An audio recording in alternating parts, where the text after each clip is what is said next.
Hey everyone, I'm Andrew Dobie. And I'm Lewis. And welcome to episode 13 of Just a Chat With, which officially makes this season number 2. If this is your first time listening to Just a Chat With, it's a podcast series where we talk about brand and creativity with the world's best in class. Up to now, this has usually been a video podcast where we travel to meet our guests in their studios or their homes, because we think that adds a sort of layer of interest that we tend to enjoy. However, due to the nature of the way the world is at the moment, we're obviously doing this from our bedrooms. So we can't wait to get back to that again soon. In our last episode, we sat down with James Greenfield, who is the creative director and co-founder of a branding agency in London called Koto. They have offices in London, LA, and Berlin. I actually noticed that this week or last that Koto just redesigned or designed the Joe Wicks new logo for his YouTube channel, which has been having millions of views daily, as we all know. So well done, James and team. Before that, we had design legend Michael Wolff on the show. We also had James White, also known as Signal Noise, who came to the Made Brave studio, which we're missing greatly at this time, as well as brand legend Marty Newmeyer, Claudine O'Sullivan, and Noah Klokek from Pixar. Today, we are very, very excited as we have none other than Debbie Millman, who has agreed to come on the show. For those who don't know Debbie, I actually don't know how anyone can't know Debbie because she seems to be everywhere on the internet that I look. Debbie is a writer, an educator, an artist, a curator, and a designer, and is also very well known as the host of the podcast Design Matters. Debbie has over 20 years of experience in the industry, working with 200 of the world's largest brands, including Procter Gamble, Nestle, Kraft, Liberty Mutual, Starbucks, Pepsi-Cola, Haagen-Dazs, Gillette, and Burger King, which she designed the logo for. Debbie has contributed to several media outlets in the New York Times, New York Magazine, Print Magazine, Design Observer, and Fast Company. And she's also the author of 6 books covering a wide range of subjects, including branding, design, art, and philosophy. Debbie is also the President Emeritus, AIGA, the American Institute of Graphic Arts, and she is one of 5 women to hold the position in the organization's 100-year history. She's the chair and co-founder of the Masters in Branding program at the School of Visual Arts in New York City, and she was previously the editorial and creative director of Print Magazine. Debbie's podcast, Design Matters, is one of the world's first and longest running podcasts and garners over 5 million downloads annually. Debbie has interviewed over 500 design luminaries and cultural commentators, including Milton Glaser, Malcolm Gladwell, Barbara Kruger, Seth Godin, Amanda Palmer, and many, many more. So it's definitely worth checking out if you haven't had a listen already. Debbie, thank you so much for being here. So we've just introed you, and that is possibly the longest intro that I've had to do for anyone. And, you know, every sentence I go through, it's like, well, and that. You know, I also didn't mention in there that you've got an amazing TED Talk, and there's you know, thousands of talks that you've done on YouTube. You know, for anyone listening, go check out the TED Talk. It's really inspirational. I was wondering, could you maybe tell us how you intro yourself? There's so many things there. You're a designer, a writer, what are you? Tell everyone. Oh, I'm just a girl. Mostly I just say that I'm an educator and a host of the podcast Design Matters. Keep it simple. So just it simplifies down into that? Yeah.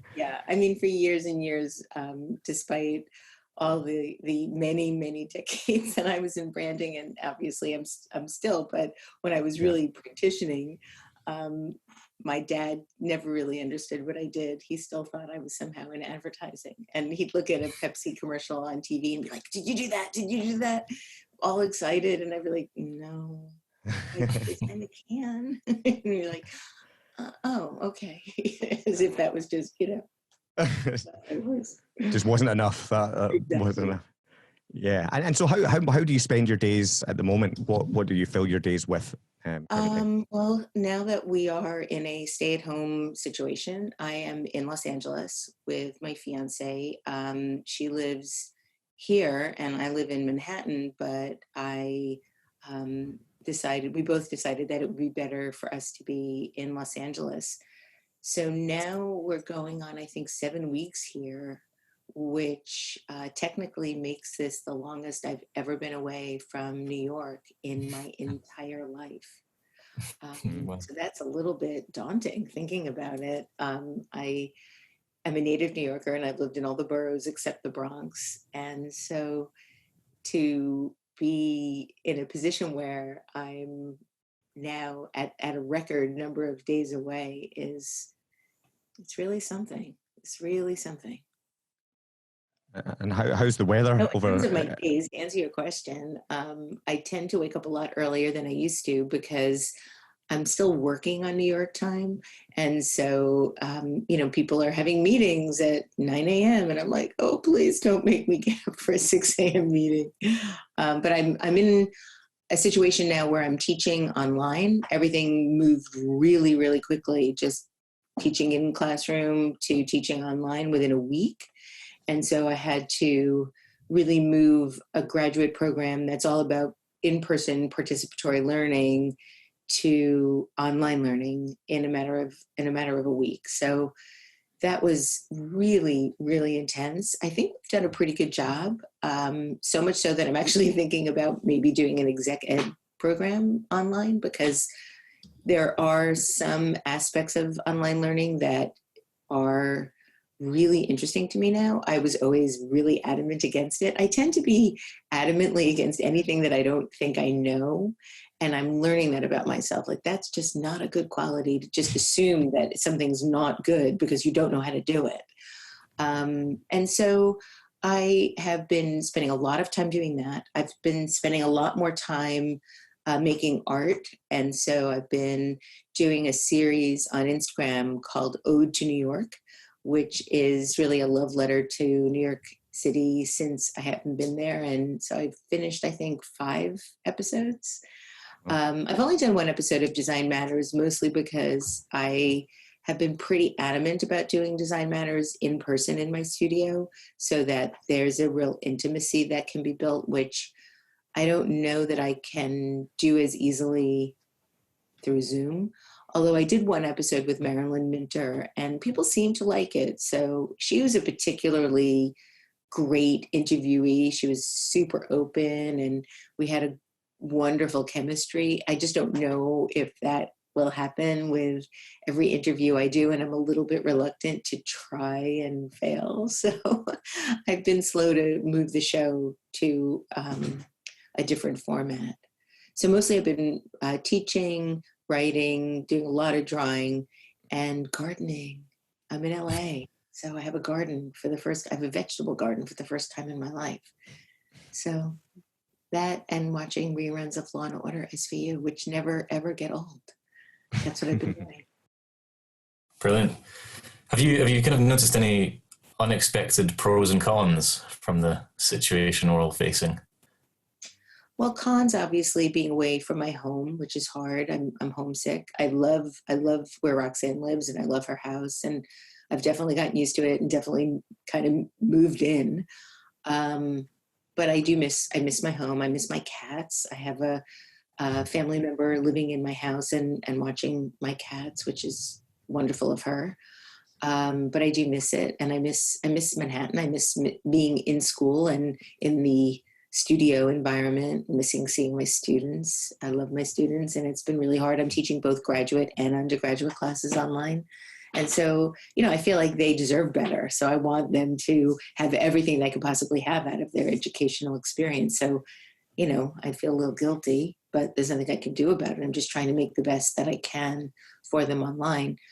But in terms of the pros, well, just being able to garden and being able to pretty much walk barefoot every day, 24, I don't remember the last time I put on a pair of shoes. I love being barefoot. My feet are, touching the grass. That's pretty amazing. And I'm finding it incredibly liberating not to be going out to restaurants and meetings and just sort of having that more sort of introspective time. But it's also really hard because I feel so much of the world's pain and I feel so helpless at so much. And, but I've been trying to do a little bit of research and trying to understand some of what we're experiencing. I wrote a piece for Fast Company on why we're hoarding toilet paper and guns, of all things. You know, those are the two biggest things we're hoarding. Well, why those two specific things? That was really interesting to me. So I did a lot of research on that. And then now I've been thinking a lot about brand loyalty, which has gone out the door, you know, out the window. There's no, you know, you go to the supermarket aisle and whatever toilet paper is there, you buy. Whatever paper towels are there, you buy. Whatever water brands are there, if you need water or want water, you buy. So what is that? What is that tipping point where scarcity gives us the sense that it's no longer need to wait for something else, or we'll just take whatever we can. So I'm thinking a lot about that. Yeah, and I love your kind of, you know, watching a lot of your videos. You talk about the evolution of, I suppose, human beings and branding along that journey.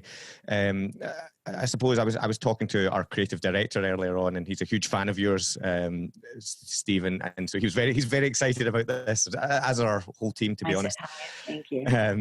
And you know, he was asking, you know, do you think that we'll see a new evolution of branding come out of what's happening at the moment? Obviously, you know, what we are seeing is, in terms of, people are really having to prove if they had a purpose of the brand and they had values. They're having to really show that these are real. Yeah, and I mean, I'm a little bit skeptical about a lot of the advertising that I'm seeing. This all, you know, we're there for you. We need blah blah blah. And, you know, Amazon, if you're listening, you know, we don't need to see your ads. We know what you do and we know what you're capable of. Give the money back to your employees.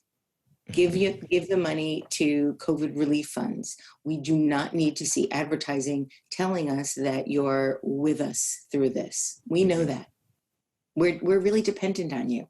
We don't need you to pay people to tell us. Pay the people that work for you. There's so many opportunistic ads, and it really is stuck in my craw watching TV and seeing so many companies that could be contributing to people in need rather than advertise and tell us how great they are in this moment. Please. Yeah, it's like show and be part of the solution, isn't it? I think is what, you know, people need to do right now, and not, as you say, sort of give out that same message. And then, you know, if we look back in time historically, and I do love to look at trends and patterns, the Spanish pandemic in 1918 and 19 led us right into the Roaring '20s. So that over exuberance of spending. So it'll be interesting to see where we go next, if we can return to some semblance of normal pre-COVID. What do you think about the discipline of design? You know, it's kind of professional problem solving.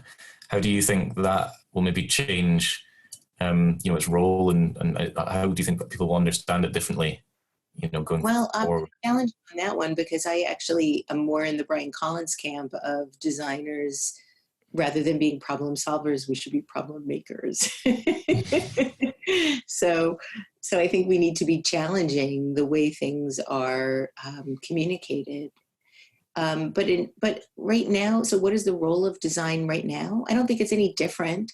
I do think that if designers are capable, that they should be trying to do the best they can right now to help people feel better through some type of communication, to either create messaging that is honest and supportive of what they're seeing, or things that might show gratitude. But I don't think that the designer's role in an emergency is any different than designer's role in non-emergency situations. We have to be able to communicate the messages of our time with authenticity and with a sense of urgency and responsibility. So we recently had Marty Newmeyer on the show, and we asked him about his definition of brand. And Marty, you know, gives it as a brand as a person's gut feeling a product, service, or an organization. I'm interested to know your definition of brand and how you explain it to people, because everyone, quite rightly so, they've got a different idea in their head, and we're keen to understand. Yeah, when I wrote Brand Thinking and Other Noble Pursuits, I asked the 20 people that I interviewed in that book their definition, and I got like 20 different definitions. Everybody has a definition. I have spent a lot of time thinking about this. I define branding as manufactured meaning. So brands don't grow on trees, and they're not birthed by people's DNA. I mean, they could be metaphorically, but I'm talking like really real science here. We make them, we create them. And so when I say manufacture, I'm not using manufacture in a disparaging way. I'm using manufacture in a way to explain invention. And so we manufacture meaning around something that we then try to get consensus around that meaning. So if I say that, this is a phone, then I communicate that with images and messages and symbols. And then I look to create consensus with the public around what that meaning is. The more consensus, the bigger the brand.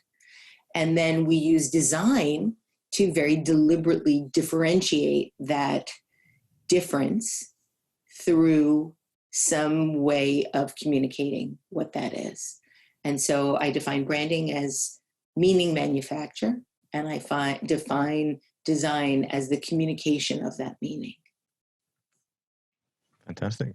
Yeah. I also, I was again watching some of your videos ahead of today, and I loved some other things you'd said. There was somewhere I read or watched that you said we also use brands to unite people in the shared communication of shared ideals. Right. And I thought that was great. Could you talk a little bit more about that as well?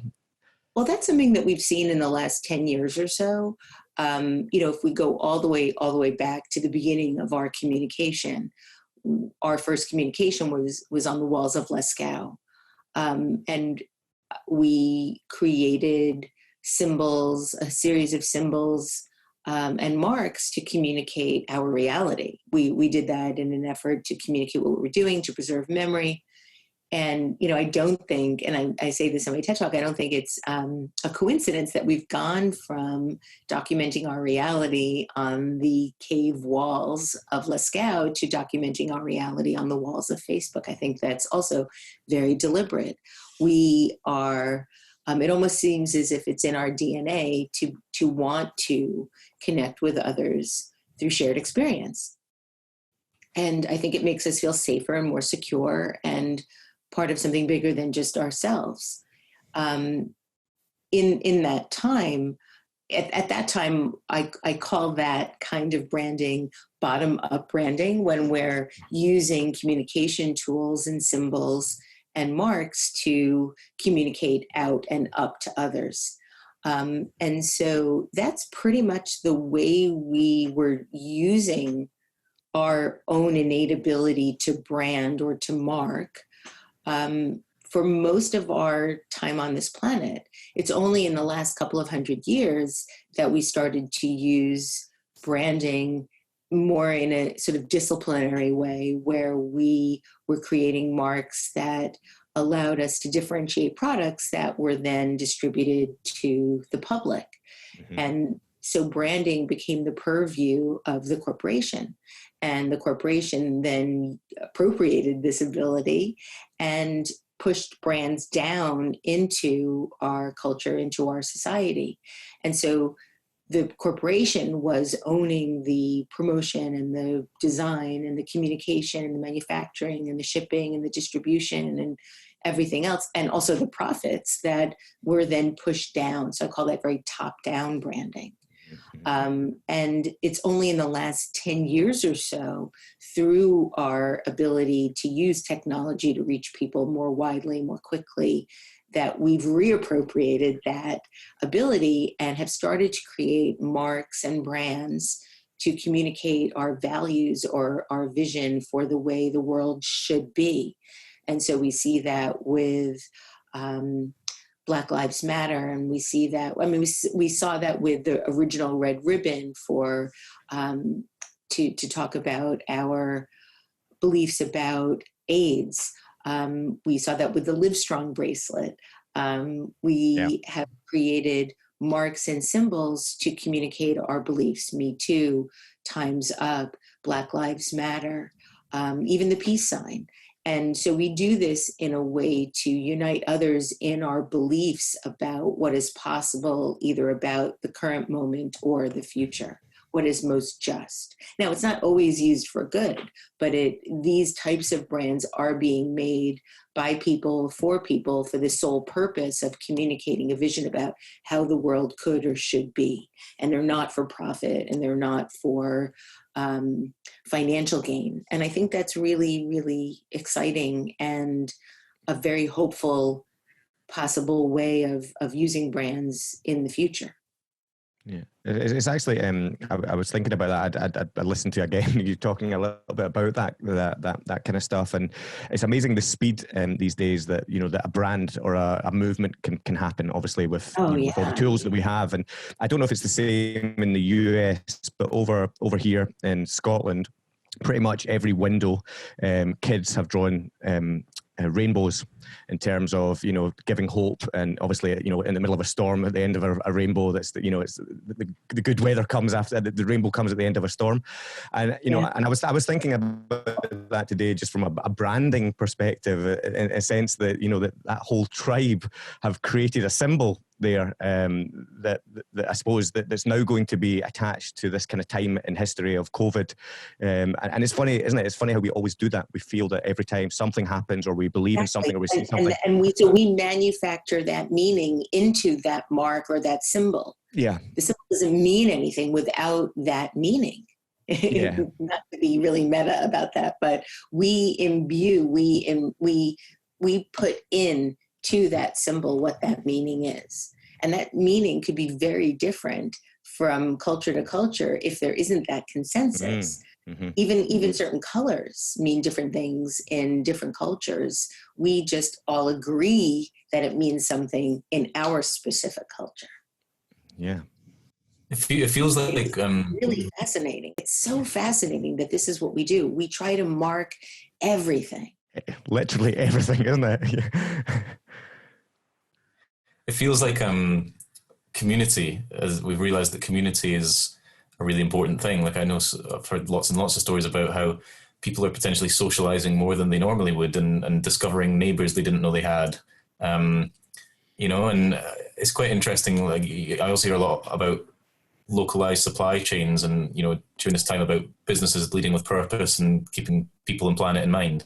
Do you think do you think there'll be a big change in how we see things? Because you've spoken about how there's been lots of signs in the past few years that branding is kind of returning to being a bottom-up thing and a more localized thing. I mean, I think that will continue regardless, because I think that we're on that path, and I don't think anybody's getting off of it, because we see the power that we have in working and communicating in this way. And so that's I don't think that's ever going back. I think there'll still be corporate brands, and I still think there'll be cultural brands.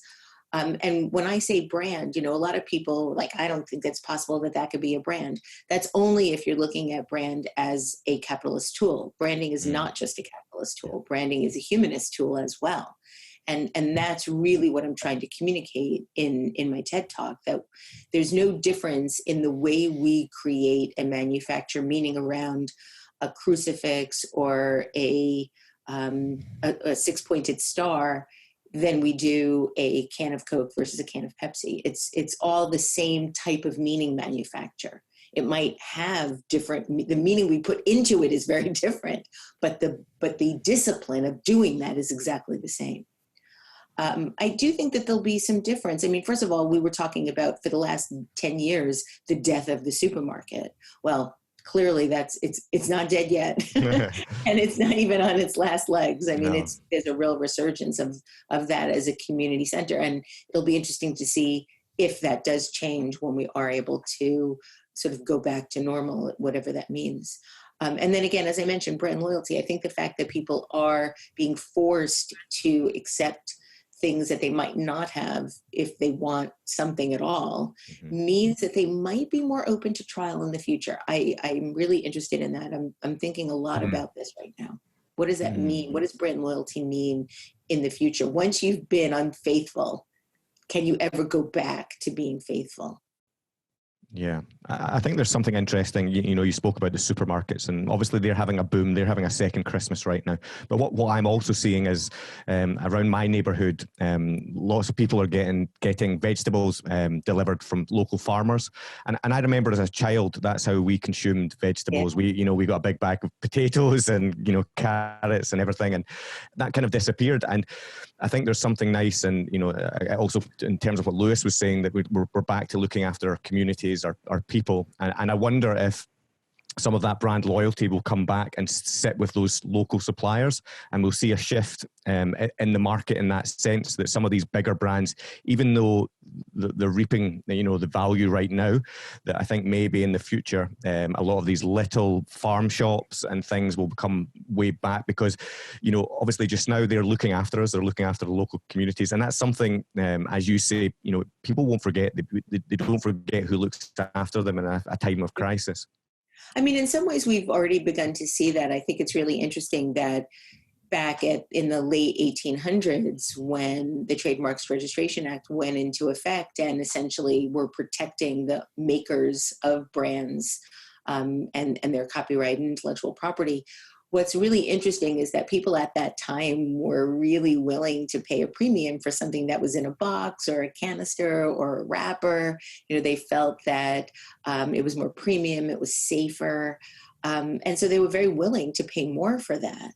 And now here it is 160, 170 years later, and we're very willing to pay a premium for things that aren't in a box, that aren't in a wrapper, and aren't in a can, because it's fresher. So I think that those are really interesting swings in the way we perceive things that will continue.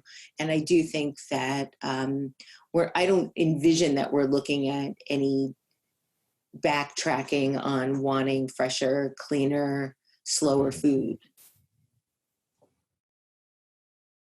Could you tell us a bit about your podcast and how, it's a fairly substantial one. How did it all get started?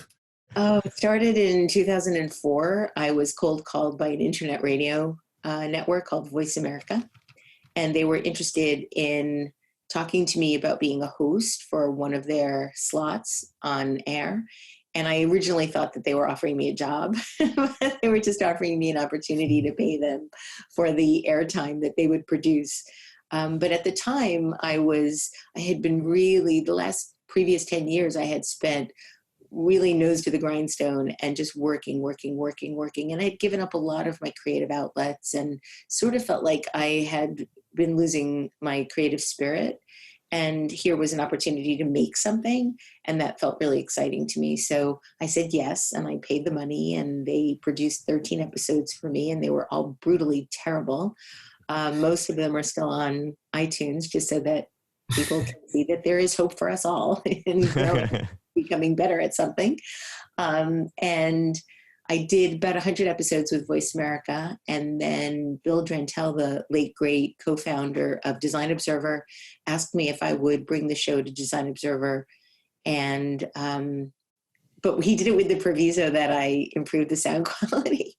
So I had to get a producer to help me. He helped me find a producer, so I've been working with the same producer since 2009, Curtis Fox, and I slowly over time just hopefully became better at doing it. And the show started as a show really about design and branding. And that's why I called it Design Matters. And so it's very inside baseball, very much talking about branding and design of the time, right, of the moment. And then it morphed and evolved into a show about how the world's most creative people design the arc of their lives. And so now the show is very long form, deep dive into a person's sort of life experience. Mm-hmm. Back in 2005, the show was live, and it was aired live on Friday afternoons at 3:00 Eastern time, and then rebroadcast at some ungodly hour during the week.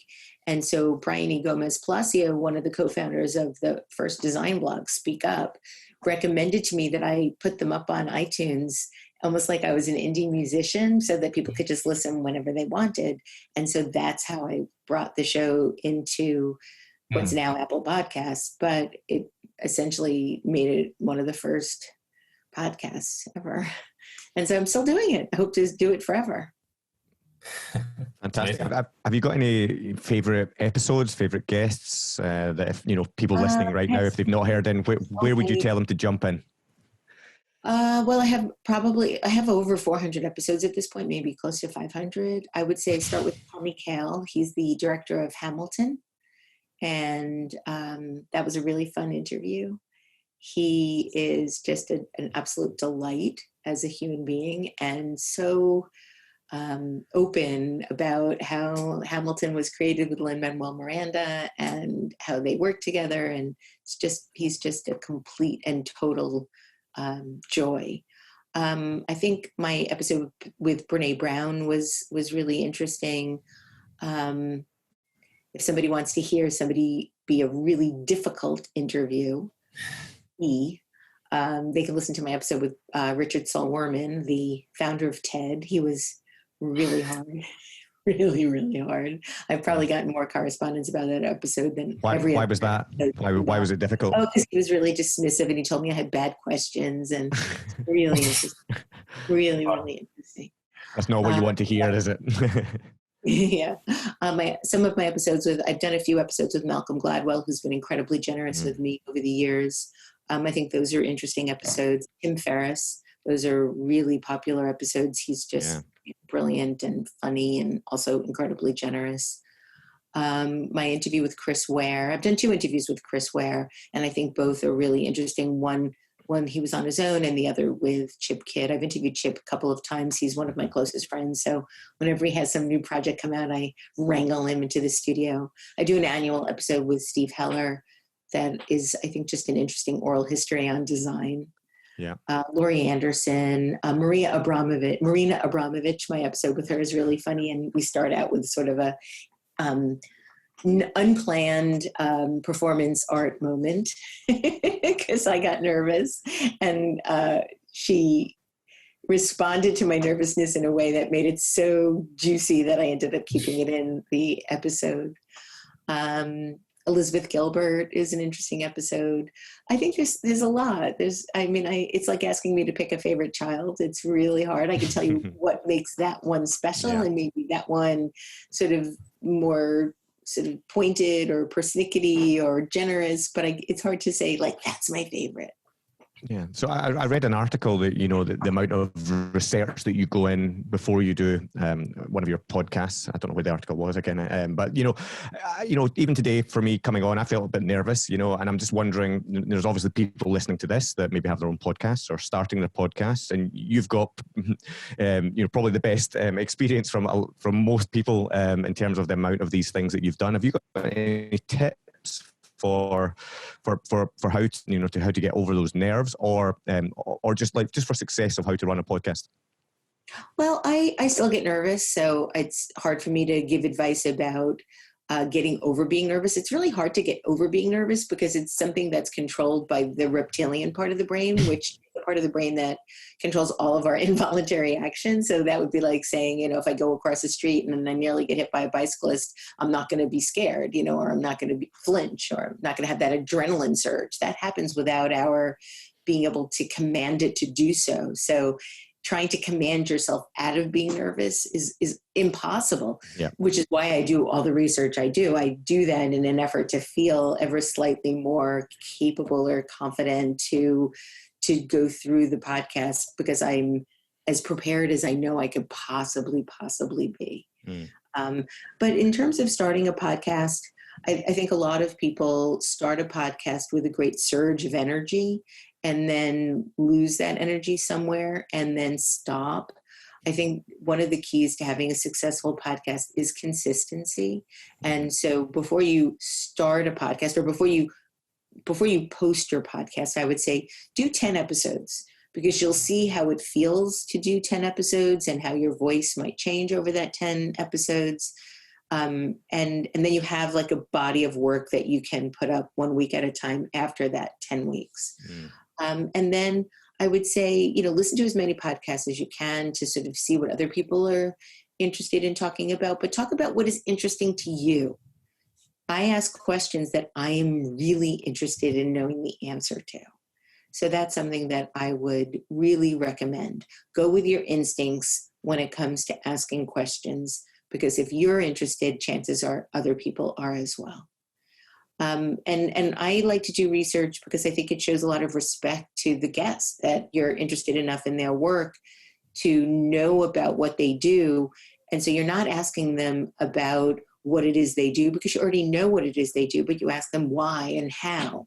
And I think that's much more interesting to people than just an open-ended question like, so what made you decide to do that? Or tell me about this. And it doesn't really have as much, I think, rigor to it, because people that are listening likely could hear that on another podcast, because that's how a lot of people ask questions. Another thing I would say is, when you're asking questions, really listen to the answers. A lot of people talk, and then they wait for somebody to stop talking so that they can start talking again. And so I think if you really, really listen to the answers, it could take you to more interesting places than you might if you're just waiting for them to finish so you can ask the next question. So something I would like to know is, having interviewed literally hundreds and hundreds of people who are all successful and creative in very different ways, what patterns have you noticed? Well, I think that the one pattern that I've talked about, and I do think is somewhat comforting, is that it seems like everybody's still insecure. It seems like everybody still wakes up with some sense of self-doubt or questioning whether they can be successful again if they've already been successful at something, or if they could be successful at something else. And so that was somewhat comforting to know that everyone feels a certain sense of questioning about who they are. The only two people that I've ever interviewed that really did seem like authentically cool with themselves as is were Milton Glaser and Massimo Vignelli. And I interviewed them both in their 80s. So I think okay, they earned it. That's cool. I interviewed David Lee Roth, and one of the most incredible things he said one of the most incredible things I've ever heard about success. I asked him what it was like to be the sort of one of the most successful people on the planet in the 80s as the lead singer of Van Halen. And what was that like? And he was extremely thoughtful with the answer. He said that, well, you have to be careful with moments like that, because when you reach the top of the mountain, when you reach the very top of the mountain, it's usually cold. You're almost always alone, and there's only one direction.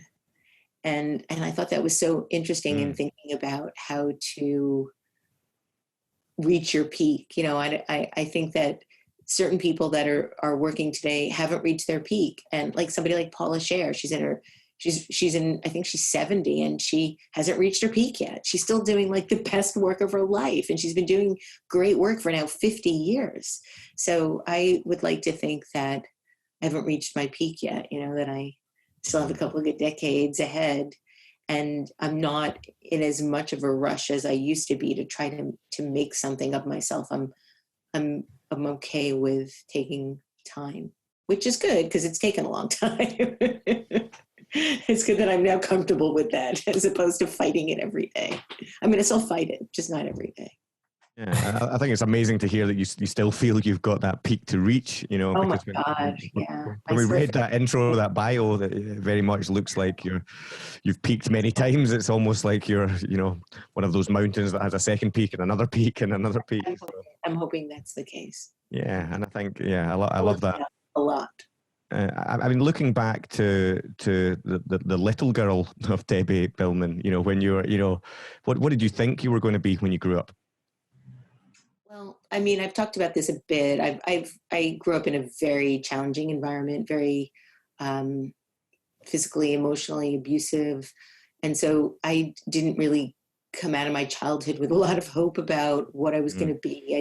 I had no idea. I mean, just wanted to survive. I didn't really have a sense. For some time, I thought I would be a teacher. And I remember teaching my brother. I would force him he's my little brother, and I'd force him to be like my student in my classroom. and I would take I'd make up names for all the students, and I would take attendance. And so I still take attendance in class just for that reason, because I remember being a kid and being like, okay, I'm going to have all these students, and these are their names, and this is where they're going to sit. My poor brother, I would just... That's all your teddy bears and your brother. Yeah, my student. But the one thing I can tell you is that I taught him so well that he skipped kindergarten because he didn't need to learn anything that I had been teaching him.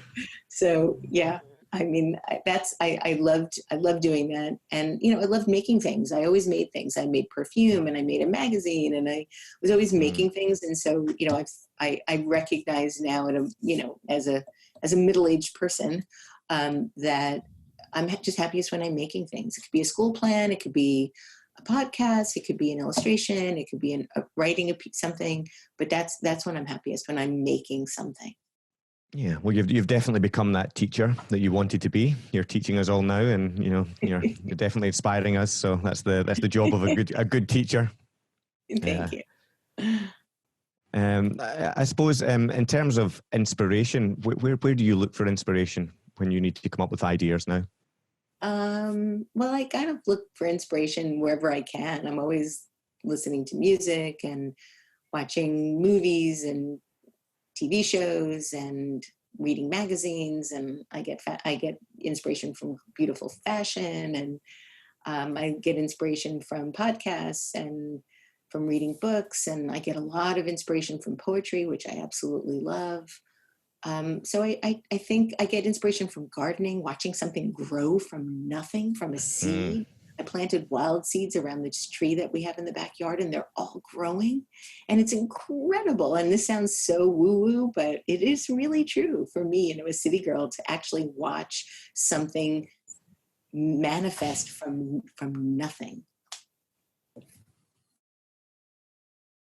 This is always the challenge. Lewis or I never know who's going next. That's the problem with having two co-hosts. I suppose it'd be interesting to know about the businesses you've been involved in, and how you've maintained a balance between commercial and creative. Well, when I was at Sterling, so I ran Sterling Brands, and I ran the design and branding aspect of that whole department for over 20 years. Prior to that, I was working in branding it into brand. And prior to that, I was working in design at Frankfurt Gibbs Ballkind. I don't know that I really have a balance. At this point in my life, I'm not interested in balance. What I can tell you is that when I left Sterling after 20 plus years, I decided that I didn't want to work in corporate branding anymore. I did corporate and consumer branding, that I'd sort of done enough. There's not another salty snack I need to redesign. I don't need to redesign another carbonated beverage or over-the-counter pharmaceutical or fast food restaurant. And I love doing it, and I love doing it. I have to tell you, almost every project, I can recount some positive thing that I learned or did, some things that I wish I didn't do. But I don't really feel like I need to contribute to that anymore. So all of my branding work now is either educational or pro bono. And so I do a lot of pro bono work. And that's very important to me. So that is a bit of a balance in terms of what I used to do and what I do now. But I've even now in a time when we're, sheltering in place, I still find myself just with so many different interesting things that I want to do. So I don't really feel like I have a work-life balance, because I don't see a big delineation between the work that I do and the life that I'm living. It's sort of all one big experience. So and that's just, other people will have different answers, obviously, to that. And I do get some people that are like, how can you not have that's terrible, you don't have a work-life balance. And I'm like, well, I don't have children. So that makes a big difference to not needing to delineate time as much as people that do. Yeah, I've got a little boy, Finley, downstairs at the moment. When you have children, then you really have to have a balance, because you are obligated to take care of them. And both my partner and I, live very similar kinds of lives. So we can parallel work, and it has a very different sensibility. I'm interested, Debbie, just to ask, obviously, we talked about, that 20 years at Sterling Brands, and, you went into that company when there was 15 people, and, you exited that business when it was around 150 people, if I'm correct. Well, the biggest switch was growing it to a point where we could then sell it to Omnicom. So we went from being a small little sort of scrappy private company to being part of a big public network, which was really, really cool. And during, to be able to do that, it's challenging, right? We've grown an agency to just under 50 people, and that's challenging to get to that size and scale. Really, congratulations. Thanks. I think my hair is falling out day by day. But, obviously, 3 times the size of that, 150 people, you learn a lot of lessons, and you learn a lot of lessons, I would imagine, about leading people. And, you come across as a great leader, all the attributes that I see as a great leader, you have them, but I'm interested to know, like, what lessons did you learn in terms of leading and having to lead 150 people? And they were your tribe. You've obviously got a tribe of followers now online. It's just in a different format, and you're leading in a different way. Could you share some insight to leadership and what you think makes a great leader? I would point to 2 things that have influenced my leadership. One is David Foster Wallace's definition of leadership in an essay that he wrote in a book, Consider the Lobster.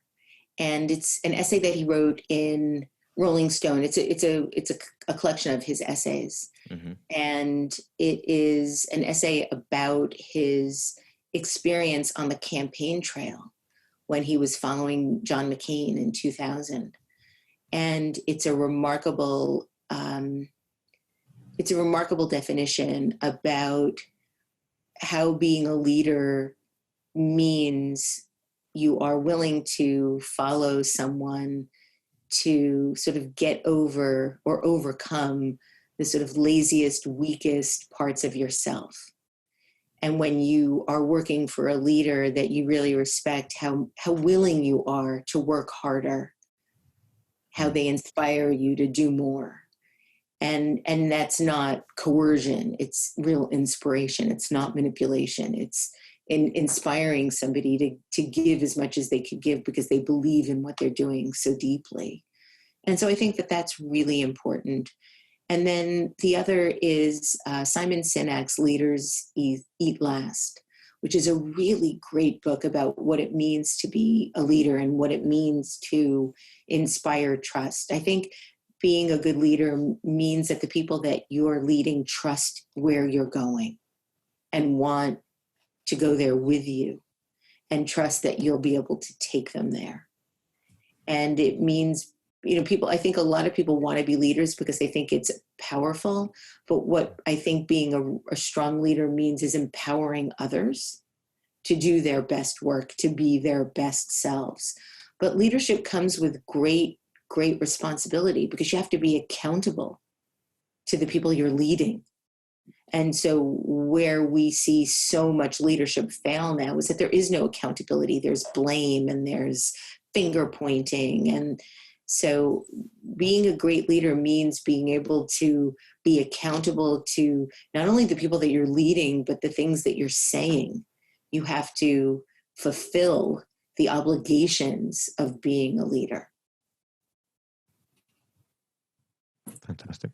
How's that? That's fab. Yeah, we're big Simon Sinek fans here. So you're preaching to the converted with those ones. Have you interviewed Simon or? Yes, and I did interview him after Leaders Eat Last came out. So wow. A lot of the conversation was about leadership. So those are the 2 things that I would point to. David Foster Wallace. I mean, I love his definition so much that I actually made a poster of it. And then Simon's book. Those are the 2 things that I think really have inspired me to be a better leader. but it takes time. You know, management is really messy. People are put in positions to be leaders before they're taught how to be leaders. And they think that that's somehow something that you learn by osmosis, and it's not. You really need to be trained and taught how to be a good manager, which then also means that you're being a good leader. Yeah, it's definitely something that, you know, that you have to be polishing all the time and perfecting and learning from your mistakes. There's different things. You become a manager and then you become a leader. Leaders then sometimes like to manage. That's not a good role for a leader. Managers like to lead, but they don't always know how. So you have to learn. It'd be really interesting to hear what advice you have for, you know, young people trying to enter the industry at the moment, graduates. You know, there's almost a lot more uncertainty than there usually is right now. Do you have any advice for them and how to make it's very ridiculously challenging. I would say self-generate your own work. I really believe what Stefan Sackmeister said. If you don't have the portfolio that you want, design the portfolio you want. And so now is a time to well, not now, specifically, a global pandemic isn't necessarily the time to be super productive. But just generally, as a young graduate at any time, try to make the kind of work you want to be making. And the best way to do that is to self-generate your own work, come up with your own ideas and make them happen. And I think that goes a long way in starting to build your own voice. And then also, and this is really just for anybody, not just young people, but I think young people could get away with it more, is that ask for opportunities. Ask for opportunities. There's been so few times in my life where somebody was just like, hey, here, you want to do this? And both of those instances were from Stephen Heller, when he asked if he referred me to a book project, and then he invited me to co-found the master's program in branding. So he's the only one in my life that's ever been just like, here, would you like this? So you have to ask for opportunities, and you have to expect that you're going to be rejected. But most people stop trying after 2 or 3 rejections. And so 80% of people stop after 2 or 3 asks. So be in that 20% that's still around after the 80% give up. Yeah, I think they're both great pieces of advice. It's something that we hear over and over is, you know, do the self-initiated work, and then that attracts the clients or the people that see that you have that talent. And asking, you know, I just ask for things in life. It's amazing. You know, if we hadn't reached out to you and asked, we wouldn't be sitting here right now with this conversation. So it's living proof, everyone that's listening, that if you've thought of doing something and you're too scared, just reach out and ask people. Generally, I've always found if you ask people, you're amazed with how many yeses you actually get. And likewise, when people, so totally. I mean, I still get tons of, I don't get as many no's as I get crickets when I send out invitations to people, because I do all my own booking. So I don't get a lot of no's. I get occasional no's, but mostly my no's come in the form of no answer, which is basically somebody saying, no. But I just keep asking, and I just keep sending the emails and hoping that people will say yes. Yeah, great. Well, so I'm conscious of your time. You've been very kind with it, and we can't thank you enough for coming on today. I suppose just as a sort of lasting question, I'm just interested, where you see what the future holds for Debbie Millman. What we're going to get next from you? What's the next thing on that list that we've not written yet? Great question. I'm still working on that. I'm working on a book about design matters, but it's coming very slowly. It's called Why Design Matters, which is like complete history, everything you never thought you wanted to know. And I'm hoping that that'll come out next year. And I am going to get married at some point in the coming year. It was supposed to be October, but right now we kind of had to put our plans on hold just because, we want a lot of people there, and I don't know that we would get a lot of people there. So, but those are 2 big things that I think are coming in the future. I'm going to be cheeky and ask one last question, because what you said there about writing a book, I'm really interested to, I've not met a huge amount of people that have books. I've met a few, and I'm interested to, how do you write a book? How does that process start and look, and how do you do that? You have to put your ass in a chair and sit there for a really long time. Mm-hmm. You have to just show up every day and do it. All of my books have taken about a year, or so to do. And they just require a tremendous amount of work. And so that's why I've been procrastinating. And, you know, I'm the first person to say busy is a decision. So I can't say I'm too busy to write my book. That's not the truth at all. In fact, it's an absolute lie. It's just a matter of being too lazy to sit down every day and do it. So you just have to sit down every day and do it. Elizabeth Gilbert's second, I think it was her second TED Talk about how do you follow up something like Eat, Pray, Love with another thing. It's a great, great TED Talk about just having to show up every day and do it. Excellent. Well, Debbie, thank you so much. And thanks to everyone for listening. Before we go, we just want to give a quick shout out to Ross1453, who rated us and said, great, relaxed insight into successful folk in the marketing and advertising industry. They're varied and interesting. So thanks for that, Ross. Thanks for the review. If you love what you're hearing and you want to support the podcast, please rate and write a review and help us get the word out. Also, remember to go and check out Debbie's podcast as well, Design Matters. And we just want to say, if you've got any questions for either myself or Lewis, make sure to ask them on social. You can find us on Twitter, on Facebook, on Instagram, and we may feature your questions on the show. We'd normally be putting this out as a video on YouTube, but this is most likely just to be an audio version, just in light of COVID and everything that the challenges that's bringing for us all. We publish a new episode on the last Monday of every month, and so please make sure you're subscribed and have your notifications turned on to get those. Debbie, thank you so much. That was a delight. I could sit for the rest of the night, but we're going to let you get on with the rest of your day. I'm really honored to have been here, and thanks for a great conversation. Thank you so much. Yeah, thank you. It's so interesting. It was really good. Great.